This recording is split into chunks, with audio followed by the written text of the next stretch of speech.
What's up, everyone? Maximilian here, bringing you some Moab gameplay featuring the FAD Silenced, and I think I'm also using extended mags with this one.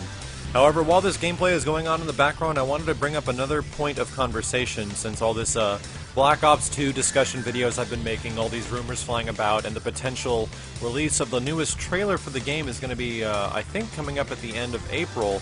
It got me thinking, and it got me thinking a lot of the perspective that you folks had at the end of the last few videos, where I got some opinions from you guys as far as what will make the next Call of Duty good and like our wish list for the next game. And it got me thinking. It got me thinking of the things that really were upsetting me with the past previous Call of Duties. Even though over time you end up like accepting these things and they just get better, there's one thing that I think is going to end up being the Call of Duty killer, like quote unquote. Essentially, like a lot of us, and even myself to an extent, I still love Call of Duty. I think these games have an excellent formula. I think they're extremely fun, and I think they're rewarding a lot of the times for players that do really good at them. And that's what I really like about it, even though in Modern Warfare 3 they kind of take that away with a few things like we mentioned in the previous video. However, there's some things about Call of Duty, like I'm saying, that I think are going to be COD killers that aren't just games. As much as I would like to see a game actually come out and be better, like straight up better than Call of Duty, Battlefield does a pretty good job, but to me, like, the console experience of Battlefield isn't nearly as good as, like, the PC experience, and I pretty much game on my console with friends, and as a result, that's why Call of Duty got really big, because it's a solid console experience. Battlefield didn't really end up being the COD killer, but I'm waiting for that game to show up, because if it doesn't happen, there's this one thing that's going to happen that might end up being it, and it's lag compensation. So that's the title of this video, and it's the conversation we're going to have here. For you guys that don't understand, lag compensation is how the netcode somewhat works in the Modern Warfare and the Call of Duty games. It's especially been noticed in the previous couple of games, notably Black Ops and Modern Warfare 3. Let me give you a quick rundown of what lag compensation actually is. In a situation where you have a host, the host feeds that information to the rest of the players, and you essentially get this thing called a host advantage. That's why a lot of the times you'll feel like invincible in certain games, and it's just kind of the way that Call of Duty netcode works. However, this changed severely in Modern Warfare 3, and they had this thing called lag compensation, where essentially the game would compensate for your advantage as being the host, and it's been putting you like a few seconds, if not like half a second, behind.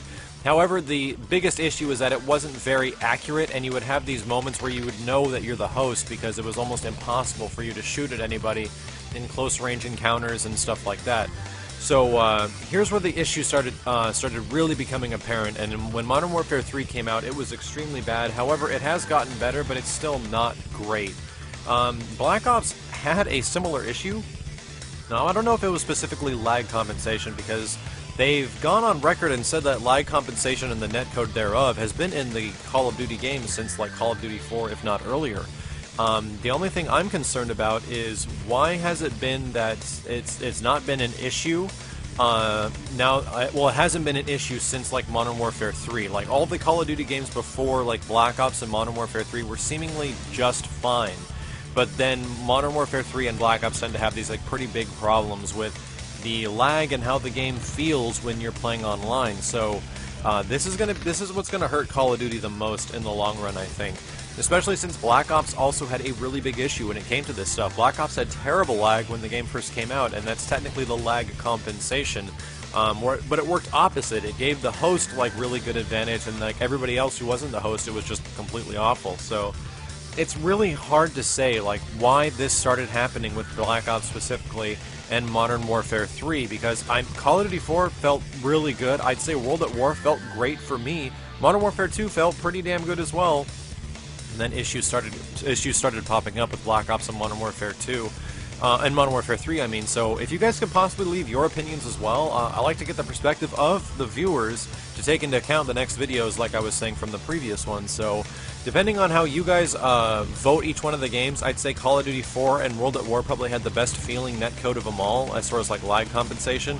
But as it got a little bit worse with Modern Warfare 2, and then it started getting really bad with Black Ops and Modern Warfare 3, and the only thing that Black Ops and Modern Warfare 3 share between each other that is similar, that could be causing it, is theater mode, and I would actually be totally down for removing theater mode if it improves the feel of the gameplay. So, just a couple of quick thoughts. I think in the long run this will be a huge problem for the Call of Duty series if the game doesn't properly function online anymore. But let me know your opinions. As always, thank you guys very much for watching the video. This has been Maximilian, signing out.